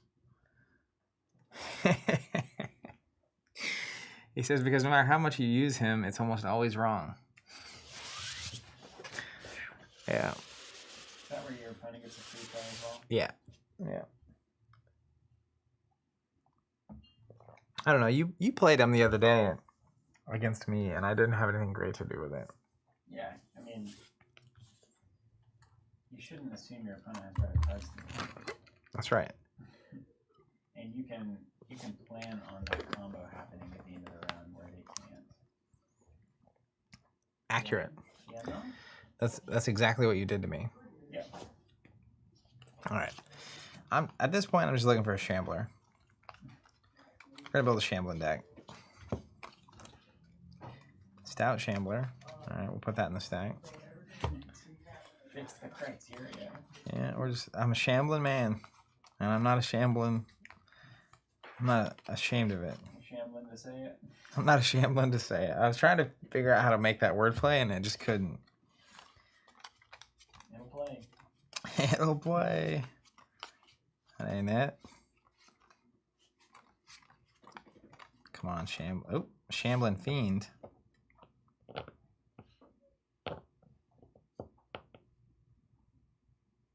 Okay, that's not bad. Ooh, and a necrotic shambler. We got double shambling. That's the one. We asked for shambling and we got it. This deck is called Swarm of Pit and Digging. Forgeborn has 3 abilities. Upgrade a level 1 card in your discard pile and return it to your hand. Dig that. Life Drain, deal 6 to a creature, gain 6 life. And Soul Siphon, destroy one of your creatures to give a creature +12/+12. Apparently there's the Shambling Shambler card. You can double shamble. How does it even work? We got an Arrogant Spirit. So he's early, big, and beefy, but he can't be played across from a creature. We got a Brood Fang. We like that because we're presumably going to be losing creatures. Camouflage Necromancer. Upgrade a level 1 card in your discard pile. We like that. Om Nom Nom. Give a creature -3/-3. If this destroys a creature, we play a -zombie. Grave Pact. Destroy a creature. That works with the Shambling plan. Dreadbolt. Also, you can technically destroy your own creature. Spite Hydra. If one of your creatures was destroyed, it gets better. We have 2 Shamblers. We have the Shambling Fiend and the Necrotic Shambler. And the Ossuary Mech. When it's destroyed, you get a benefit. So, I feel like in this case, we want things that destroy things. When your creature is destroyed, you're going to gain a ton of life. Alright. So we're looking for things that can destroy your own creatures for a benefit. And then things that protect our Shamblers. Or not. I mean, they can get rid of them if they want, but there's a lot. That's 6 Shamblers in the game. You know what I mean? Parker Boy says, holy smokes, this is a great looking deck. Yeah, I feel that way about a lot of decks, though. You just start reading them, and you're like, I see why this could be good. No, it's no Shambling Shambler, though. Can you imagine? That would be so crazy. All right, now we know what we're looking for. What color is going to give me the best options for that? So it's either armor, but I think the best play would just be... Let me look at the abilities real quick.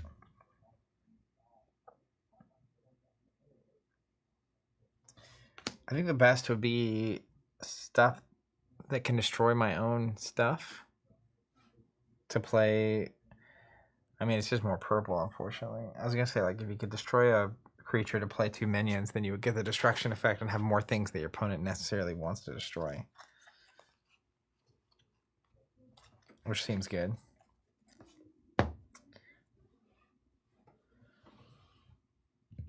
Parker Boy, red is the other place to deal self-damage. Yeah. Everett saying green, free stuff for healing. Does green have ways to hurt itself, though?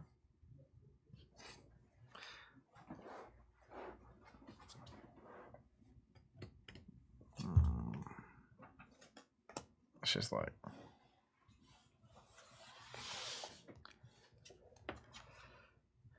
Red.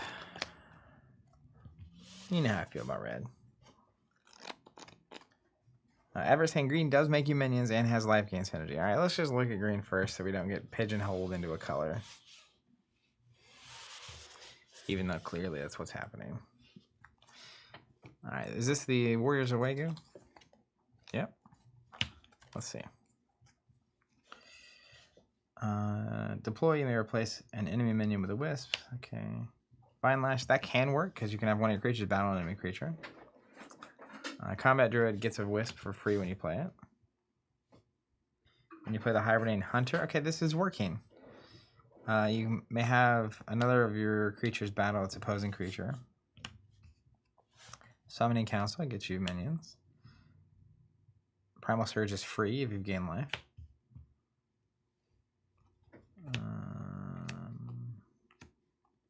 Alright, that's about it. So that's okay synergy. I would like another... I'll put it over here. Another free keyword. Everett says, disclaimer, I might not know what I'm talking about.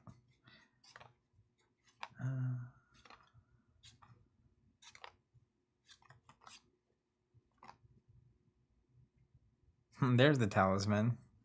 You gotta love him. Do it. Press the button. Now that dinosaur one we were looking at earlier, Camouflage Rex. When another one of your dinosaurs comes into play, you may have it battle an enemy. So technically, if you have that out, you play a Shambler. Not do anything there, but then you play the non-Shambler. It's very, very combo-y, but it's there. Yeah, I think this is the deck there.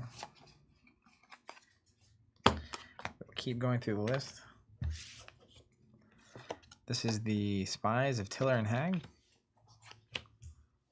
Got another talisman in there. And Shifting Rex. Says the Krogius.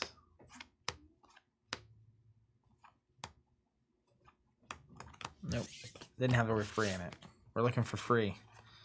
Best deal in tabletop. The Zenigma unit. Replacing is not destroying, right? Like if I replace something of my own, it doesn't destroy the thing under it, or does it? Does have Primal Surge, free of gain life. Kindred Wartusk, this is nice. Every time you gain life, it gets +2/+2. So if you destroy a creature and your Shambler's trigger, it's going to get stronger. Utera Charger can force a fight.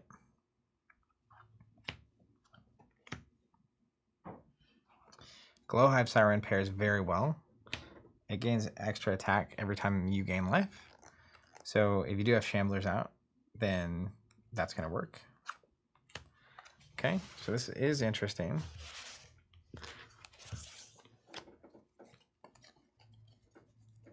Parker Boy confirming destroy is not, doesn't happen on replacement effect. All right, now let's look at red because we're not looking at blue. We have a purple deck. Let's see if we can find some reds to pair with it.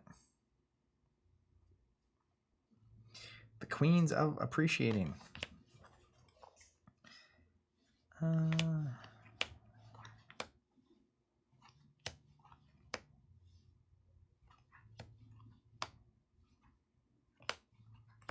Nope, I don't think that's the one. It does have an Everflame Phoenix in it though, so we dig that. This is the Masters of Fortune. I like the name. And we got a Yeti, Hibernating Warstoker, and a Blizzard Shaman. Deal 2 damage to all creatures. So that could destroy your own things, potentially. It's got a Scorchmane Dragon. It's fun.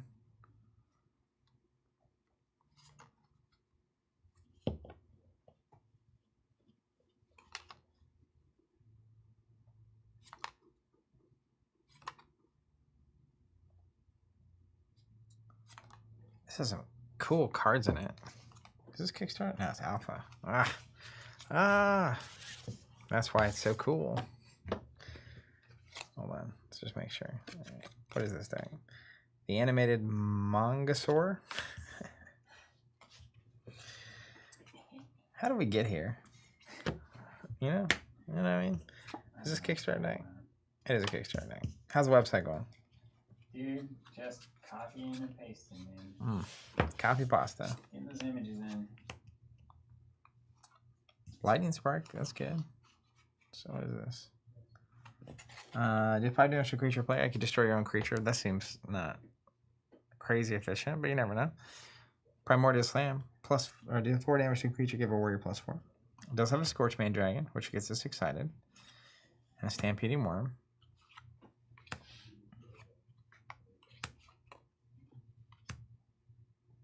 Ooh, Thunderstomper's cool. Deal 2 damage to another one of your creatures to give this +2. So that could have let you forcibly trigger some removal. So this is interesting. Put this in the would consider stack. It's an alpha deck. So we can't play it. Look at that one. The Ladies of the Laughing East. Firestorm. We like that card. Flame Jet.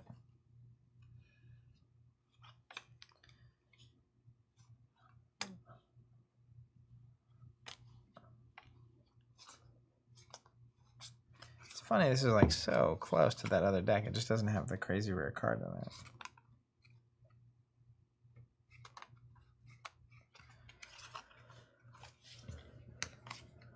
Let's put this in the maybe pile. Is this all Kickstarter? Oh, okay. The Notion Elementalist. I like the Thunder Stomper. Be able to just activate, deal 2 damage to another creature. Can you can only activate once a turn? I think so. Yeah, you tap it. Or whatever they call it.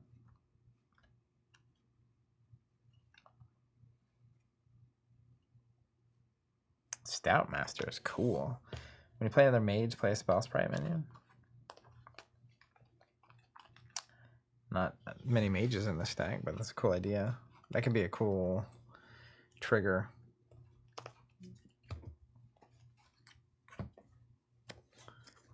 Everett saying Flamejet, love that card. Ryan asking if Nap Time is any good. Or no. He said it is good if you have stealth. Someone was asking. Parker Boy saying it can buy you time. Yeah, Everett asking if it seems terrible. Steven beat me with Nap Time last time, so I have a special place in my heart for it. The Circular Eluding Princesses. Raging Lasher can kill creatures. Ooh, Conflagrate is really good with mages.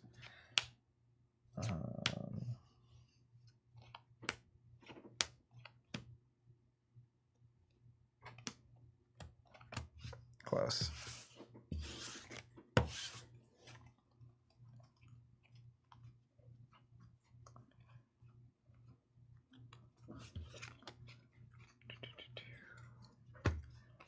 Alright, this is the Violet Zarox Posse. We saw that one earlier. Staff of Varus. It's cool. +5 to a creature. If you play it on a mage, you get +3. You can do 3 damage to a creature.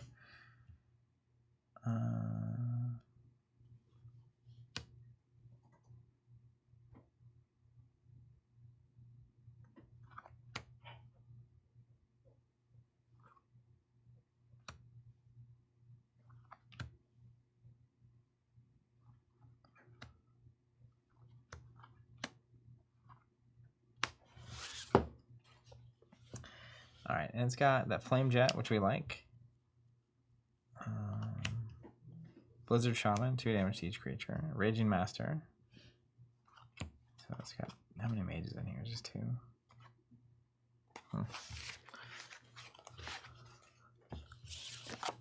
I feel like I could look for deck pairings all day. I'm only using like less than half my decks too, because I don't have any of the alpha decks in here. Parker Boy saying, I think Blizzard Shaman could be an interesting card for dealing self-damage. Does 2 damage to all creatures on each activate. Yeah. Although in my experience, I feel like they're looking to kill my stuff no matter what I do.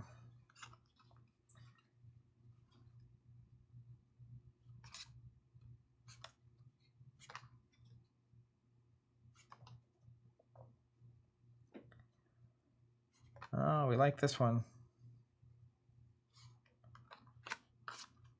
So this is Korok from the Masters of Fortune. So he's got one, it's got a Scorchmane Dragon, but it's got this Fire Fist Uranti as well. Deal 1 damage to a creature or player. It's got Sparking Lasher. Deal 2 damage to another creature when you deploy it, and deal 1 damage to all creatures. So I assume the bigger one is actually like clearing the board.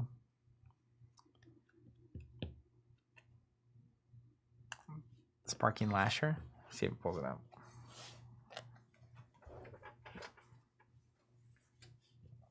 Nope.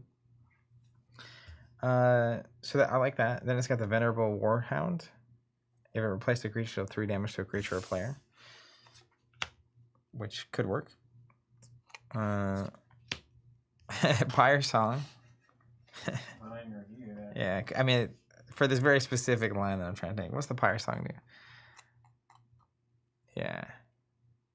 So the first 2 could destroy your own stuff, technically, if you got it going. Love the art in this Fleet Mystic. Mobility 1, give another one of your creatures +3 attack. This turn it gains Mobility 1, so you can really move. But it's also got the Blizzard Shaman, which I think is the key here.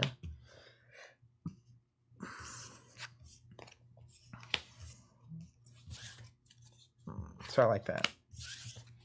All right, that's fine. That was this purple deck, right? We were shambling with. So I've currently got too many decks to pair with it. Like, it's just way too many. So let's try to cut down a little bit. Which one's Spark Joy? Well, this one has two cards named Spark in it. So that has to spark joy. Marie Kondo would never expect that. Take that, Marie. And I got more Scorchmane Dragons than I know what to do with. That's a great problem. I'm going to put this red one back. So I got these. And let's pick one of these green ones to smash with this purple deck. It is insane how much adding one choice does. Just nuts. I actually think these green ones are going to be the answer. Because they have cards that let you battle forcibly. Like Utera Charger. And they also have like minion creation. Yeah, so I'm going to actually guess it's this green one. So let's look at that. So it's got the Stampeding Polymorpher. You can replace an enemy minion with a Wisp, which is fine. It's got the Hibernating Hunter, which lets you battle, which is like, it's a super clean way if you can actually have the battle math work out across the board to clear creatures and then gain you life from the shambling. Fine Lash, same thing. Combat Druid lets you play minions. The Summoning Council lets you get a bunch of minions. So it's just like if you put 2 minions to block their big attack and you have a Shambler in another lane, you stop their attacks and you gain a bunch of life. It's very powerful.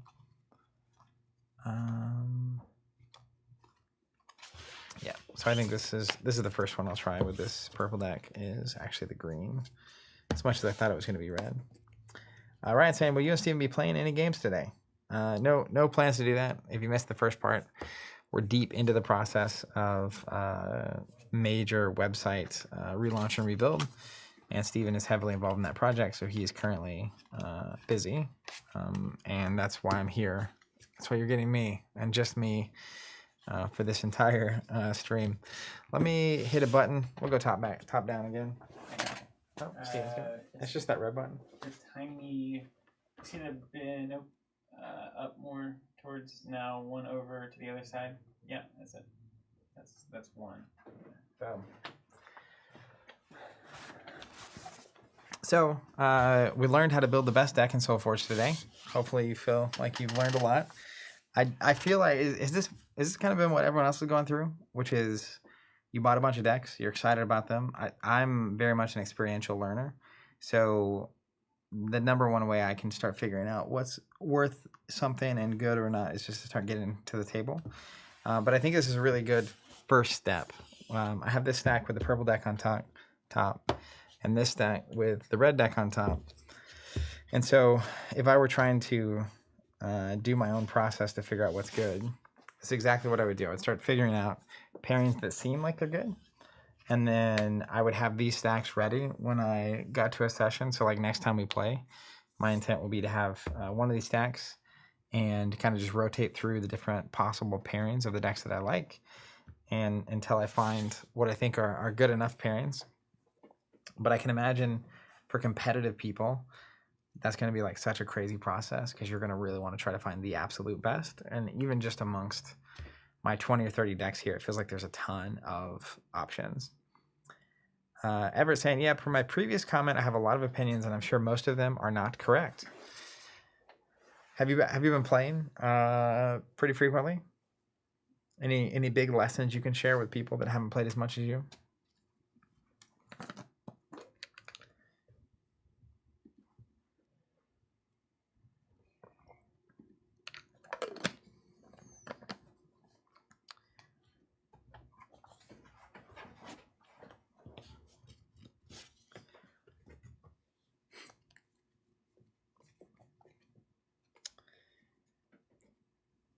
Everett saying, did you talk about how decks level up out of casual events? I didn't know that was a thing. I did notice when you're registering the decks on the website, there's like a bronze label, and I assume they were going to use that in some way. Let me see if I can find that real quick.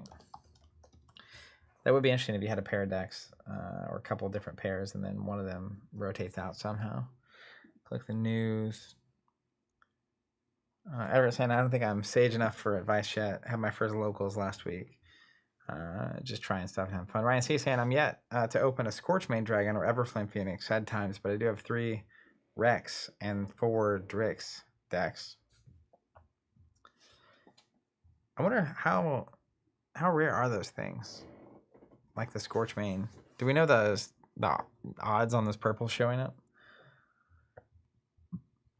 Parker Boy saying decks can gain prestige, both the halves and the fused decks. So you can't bring silver decks to bronze events. Bronze, silver, and gold. So, I mean, I assume a gold deck can't be brought to anything but the gold events, which is kind of nice from a local perspective.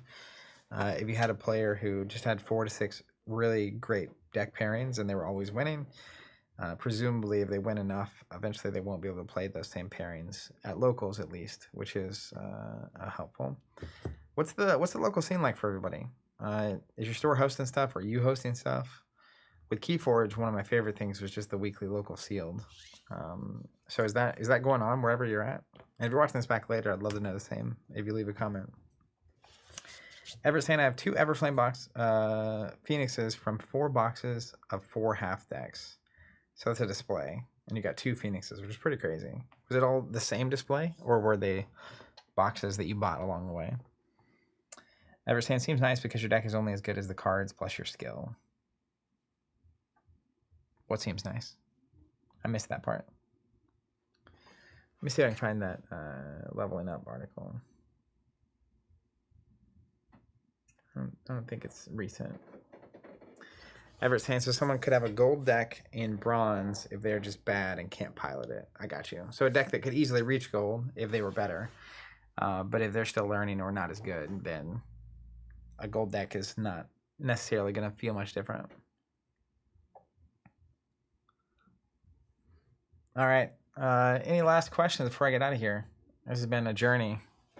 I'm excited. Having these stacks of decks that I actually want to try is something I wanted to do. I was opening all these decks to scan them so that we could get the pops going. And I was reading through them. I was taking my time on release weekend just to open them, but then immediately was traveling. So I haven't really had a chance to dive in, but I'm looking forward to it. I'm sure we'll be streaming this soonish. The website launch next week makes everything question marks, but I will plan to play these potential pairings of decks on stream and see if my hunches about what is good and the advice I got here mattered. But if not, it doesn't really matter. It's how we learn, and I'm excited to dive in. Ben saying, just getting our community started. Had an 8-person release event this past Sunday, and everyone seemed to have a lot of fun. Lots of cool promos, and the organized play kit. What was in the OP kit? Have they posted that anywhere? Parker Boy saying, come on, jam some games with us on TTS. Steven's back. I just got your outro when you need it. Ryan C saying, my biggest learning point is kill shamblers as soon as possible. Press Control O when you're done. It should work for you. All right, we'll try that in a second. Everett saying we had like 15 to 20 in Roanoke, Virginia. Nice. New local communities like that are always so exciting, especially when there's that shared interest of just like supreme excitement about a game and learning everything that you can. I'm not a huge TTS person, Parko. I've done it because I've had to sometimes, but if they do an official app though, I'm mildly concerned of the amount of games I'll play. Everett saying the Discord seems pretty calm too if anyone wants to plug into the community as well. Calm as in chill. Yeah, we have a good Discord, a group of people there. I know people have been playing. There's a league that's been going on. I know Brafe was taking part in that. People just getting like a once-a-week pairing to hang out and play. Ben Throm saying the prize kits had Alt-Art Zombie tokens, Alt-Art Forge cards, and Tempest playmats. That's cool. I assume, let me just go to soulforge.com store locator. So I'm going to guess that's a pretty good way to find places near you hosting events. Let's just put in my zip code and try it out. Within, let's say, Yeah, and there's a map with the stores that look like they're hosting events, which is cool. You gotta dig that.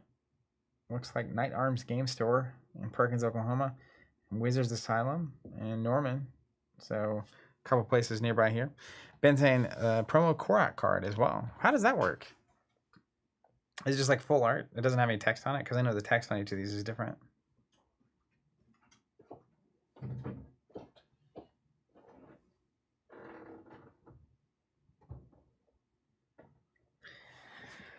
Well, I'm waiting on that answer. That'll be the end of this party. Reminder, we do have a subscription for SolForge. You can sign up, automatically receive displays. It is at map minimum advertised price pricing. Each display comes with an exclusive promo. This was the one. It was an Alt Forge card from the first set, which is no longer available. Huge shout out to all our subscribers. I couldn't do anything that we do without you. And it's a super, super easy way to automatically get new decks every time a set comes out. And stay tuned. We are working, as I mentioned earlier, on a very special event early February that I think will be a good time and potentially worth your time coming to Tulsa, of all places. So thanks for being here. I'm going to bounce. I'm going to hit this Control-O, see if it works. And next time we stream SolForge, I assume I'll be diving into these decks to see if they're any good.